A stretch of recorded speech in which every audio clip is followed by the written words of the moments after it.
আজকে যে ওষুধটা আলোচনা করব সেটাও কিন্তু একটা নজর ওষুধ। এই ওষুধটা সাধারণত দেখবেন এরা নেচার লাভার হয়, কার্সিনোসিন ওষুধটার নাম।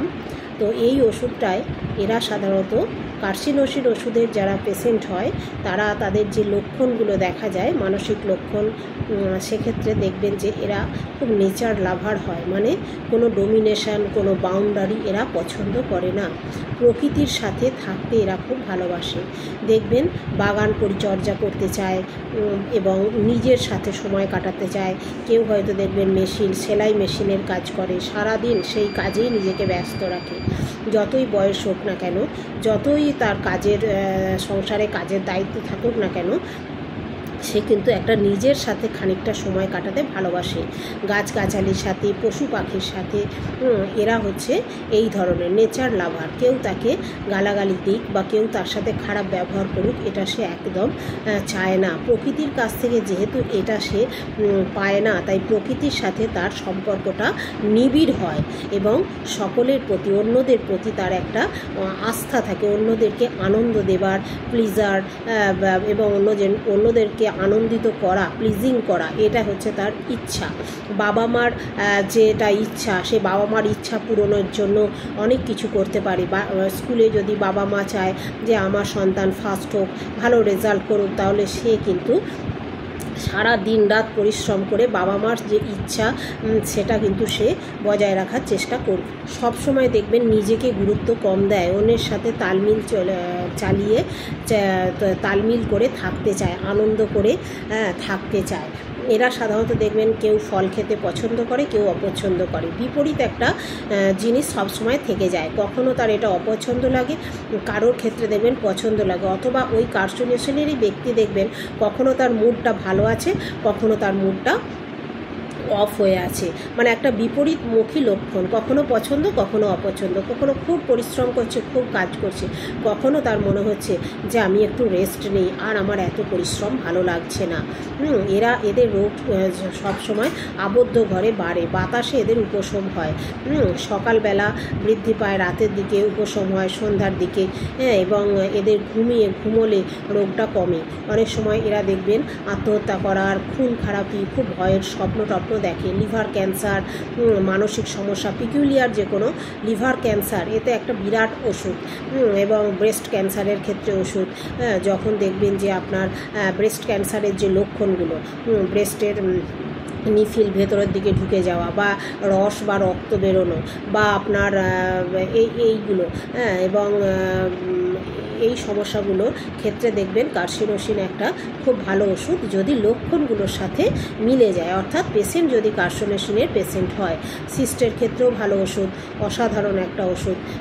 তো ইউটেরাসের ক্ষেত্রে ভালো একটি ওষুধ, যে কোনো গ্ল্যান্ড ফোলার ক্ষেত্রে ভালো ওষুধ। প্রচণ্ড জ্বর, রিউমাটিক ফিভার, এই সমস্ত পুরনো যে চর্মরোগ, পুরনো কাশি, সর্দি কাশি, পুরনো অনেক বছরের, 10-15 বছরের এবং অনেক দিনের পুরনো চর্মরোগ, সেসব ক্ষেত্রেও কিন্তু কার্সিনোসিন একটা ভালো ওষুধ, যদি আপনি লক্ষণটাকে মিলিয়ে দিতে পারেন। দীর্ঘদিন অনিদ্রা, দীর্ঘদিন ঘুম হয় না, তাদের ক্ষেত্রে একটা খুব ভালো ওষুধ, ফার্স্ট গ্রেডের ওষুধ হচ্ছে এই কার্সিনোসিন। নানা রঙের, কালো, বাদামি, বিভিন্ন ধরনের, গায়ে দেখবেন প্রচুর তিল দেখা যাবে এই সমস্ত পেশেন্টের। স্পন্ডালাইসিসের ক্ষেত্রে যে হাড় ক্ষয়ে যাওয়া, হাঁটুর যে হাড় ক্ষয়ে যাওয়া, এদের ক্ষেত্রে একটা খুব ভালো ওষুধ। লক্ষণের সাথে কিন্তু প্রতি ক্ষেত্রেই মিলতে হবে। বাবা মা যদি ক্যান্সারে মারা যায়, বা তার ফ্যামিলিতে যদি হাঁপানি, নিউমোনিয়া, কিডনির সমস্যা, যক্ষা বা টিবি, অ্যানিমিয়া, ব্লাড ক্যান্সার, এই সমস্ত মানে খুব বড় বড় সমস্যা, লিভার ক্যান্সার, হেপাটাইটিস, বড় বড় যদি সমস্যা যদি হয়ে থাকে, তার মধ্যে সেক্ষেত্রে আমরা এই ওষুধটার কথা ভাবতে পারবো।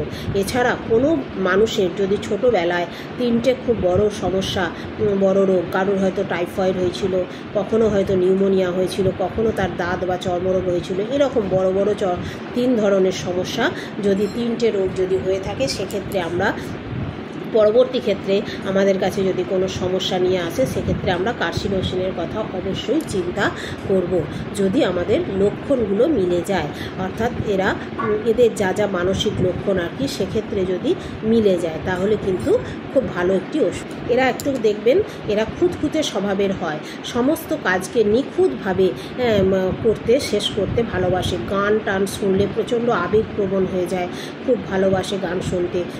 শরীরের যে কোনো রোগ, যে কোনো মানসিক রোগ চাপা দিতে দিতে অন্যকে ভালো রাখার জন্য, পরিবারের অন্যদেরকে ভালো রাখার জন্য নিজেকে দমাতে একসময় কিন্তু এই সমস্যার সম্মুখীন হয়, অর্থাৎ তারা কার্সিনোসিনের পেশেন্ট হতে শুরু করে।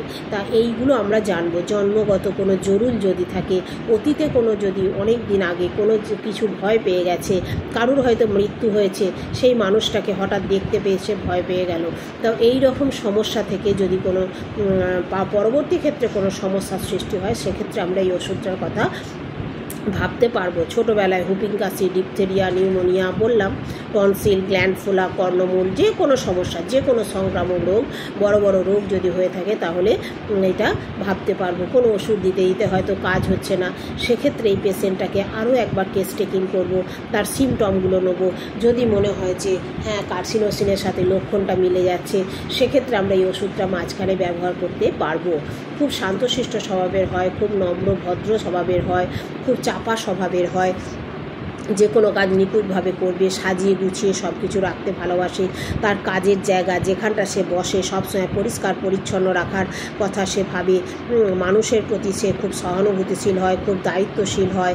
হ্যাঁ, এই বিষয়গুলো আমাদেরকে দেখতে হবে। আবার দেখবেন ওই মানুষটাই কিছুদিন হয়তো এই সব পরিষ্কার পরিচ্ছন্ন করতে করতে আবার হঠাৎ করে তার বিপরীত একটা মনের মধ্যে বিপরীত অবস্থার সৃষ্টি হলো, আর তার কিছু ভালো লাগছে না, সে নোংরা জামা কাপড় পরিয়ে আছে, বা তার আর এই সমস্ত পরিষ্কার পরিচ্ছন্ন ভালো লাগছে না, সে হাসি খুশি ছিল, হঠাৎ মন মরা হয়ে যাচ্ছে, মানে পরিবর্তন সব সময়। ছোটোবেলা থেকে দেখবেন দায়িত্ব নিতে ছোটোবেলায় মা বাবা হয়তো বাবা মারা গেছে কি মা মারা গেছে, সংসারের দায়িত্ব কাঁধে তুলে নিতে হয়েছে, এবং নিজে সংসারের সব দায়িত্ব কাঁধে তুলে নিয়ে অভাব অনটনের মধ্য থেকে সকলকে, ভাই বোন সকলকে বড় করেছে, মানুষ করেছে। এই সমস্ত মানুষগুলো আস্তে আস্তে নিজের যে সমস্যা, নিজের যে আনন্দ, এই অভিযোগ, এইগুলোকে সে দমাতে বা এইভাবে পরিশ্রম করতে করতে একসময় কিন্তু দেখবেন এরা কার্সিনোসিনের পেশেন্ট হয়ে ওঠে। এরা খুব গরম কাতর হয়, গরম ঘরেই এরা কিন্তু বেশি অসুস্থ হয়ে পড়ে, বাইরে দেখবেন ভালো থাকে। তাহলে এরা হচ্ছে ত্যাগের প্রতীক, ত্যাগ। হ্যাঁ, নিজের নোটস, নিজের বই খাতা ছোটোবেলায় স্কুল জীবনে, কলেজ জীবনে অন্যদেরকে দিতে ভালোবাসে, সহযোগিতা করতে ভালোবাসে। যাকে তার পছন্দ তার প্রতি সে প্রচণ্ড বন্ধুত্বপূর্ণ ব্যবহার করবে, প্রচুর আবেগপ্রবণ হয়ে যাবে, এবং সে চাইবে আমি তাকে যতটা ভালোবাসি, যতটা স্নেহ করি, যতটা বন্ধুত্বপূর্ণ ব্যবহার করি, সেও যেন আমার সাথে সেরকমই করে। অর্থাৎ সব কিছুর একটা অ্যাপ্রুভাল চায়, যে আমায় সবাই ভালো বলুক, বা আমার কাজের প্রতি তারা যেন খুব ভালো একটা দেয়, যে সার্টিফিকেট যেন একটা ভালো দেয়। হ্যাঁ, ঠিক আছে। আর একটা স্বভাব আছে এদের ক্ষেত্রে, দেবেন কঠিন জিনিসের প্রতি আকর্ষণ, কোনো কঠিন কাজ, কোনো কঠিন সমস্যা সমাধান করার কথা এরা দেখবেন কোনো বজ্রপাত, বিদ্যুৎ চমকাচ্ছে, এদের দেখবেন এরা বেশ ভালোবাসে সেইগুলো, মানে কঠিন কোনো কিছুর প্রতি এদের আকর্ষণ থাকে। এরা সবসময় একটা সমাধানের চেষ্টা করবে। এদের মধ্যে একটা কি বলবো, সবসময় চায় যে আমার বাবা মা আমার পাশে থাকুক, আমি যাদেরকে খুব ভালোবাসি তারা আমার পাশে থাকুক, আমাকে যাতে কেউ নেগলেক্ট না করুক আর কি। মানে ইচ্ছা সবসময় কি আনন্দে থাকা, সব কিছুকে নেগেটিভ কোনো কিছু যেন নেগলেক্ট যেন তাকে না করে। অন্যকেও সে আনন্দ দিতে ভালোবাসে, এবং নিজেও চায় যে আমাকে সবাই আনন্দ দিক, খুশি থাকুক, আমি তাকে খুশি রাখি, বা বাবা মা যেন খুশি থাকে, আমি এমন কাজ করব আমার মা বাবাকে কষ্ট দেবো না। এই রকম কিছু ব্যাপার কার্সিনোসিনের ক্ষেত্রে, পেশেন্টের ক্ষেত্রে পাওয়া যায়। ভেরি সেন্সিটিভ, খুব সেন্সিটিভ হয়, এবং সে আর কি তার ইমোশনটাকে আস্তে আস্তে সাপ্রেস করতে করতে এই জায়গায় পৌঁছায়, নিজেকে দমিয়ে রেখে অন্যের তারিফ করে। দুই বন্ধু একটা কোনো মেয়েকে একসাথেই হয়তো ভালোবাসে, কিন্তু যে কার্সিনোসিনের পেশেন্ট সে যখন জানতে পারছে যে আমার এই বন্ধু এই মেয়েটাকেও, ওই মেয়ের একটা মেয়েকেই, ওই মেয়েটাকেই ভালোবাসে, সেক্ষেত্রে দেখবেন এই স্যাক্রিফাইস করবে, আস্তে আস্তে সরে যাবে, দূরে সরে যাবে তার থেকে। সে চাইবে যে আমার ওই বন্ধুটাই সেই খুশি হোক, সেই ভালো থাকুক। তাহলে নিজের যে ইচ্ছাটা, নিজের আনন্দ খুশি সব কিছুকে সে সাপ্রেসড করে রাখবে। তাহলে বাইরে থেকে মনে হবে সে খুব স্ট্রং, খুব কঠিন তার চরিত্র, কিন্তু ভেতরে ভেতরে সে খুব নরম স্বভাবের হয়, খুব ভালো মানুষ হয়। ঠিক আছে, তাহলে এইটা হচ্ছে তার ব্যাপার। হ্যাঁ, তাহলে তার মধ্যে রেসপন্সটা হচ্ছে খুব কম, বলতে পারে না, নিজের মধ্যে কিন্তু সব একটা চেপে রাখবে। আর একটা কি না, পরিবর্তনশীল মনোভাব, আজ ভালো তো কাল খারাপ, যেটা আজ ভালো লাগছে সেটা কাল ভালো লাগছে না, কখনো আলো কখনো অন্ধকার। এই হচ্ছে গলা ফোলা, কোথাও গাঁট হয়েছে, গয়টার হয়েছে, বা রিউমাটিজম হয়েছে, এই সমস্ত ক্ষেত্রে, থাইরয়েডের ক্ষেত্রে ভীষণভাবে কাজ করে। কিন্তু সব কিছুর ওপরেই কাজ করবে, কিন্তু লক্ষণটা মিলতে হবে। কার্সিনোসিনের যে লক্ষণ, মানসিক যে সিমটম, সেটা লক্ষণগুলো মিলে গেলেই কিন্তু কার্সিনোসিনের পেশেন্ট।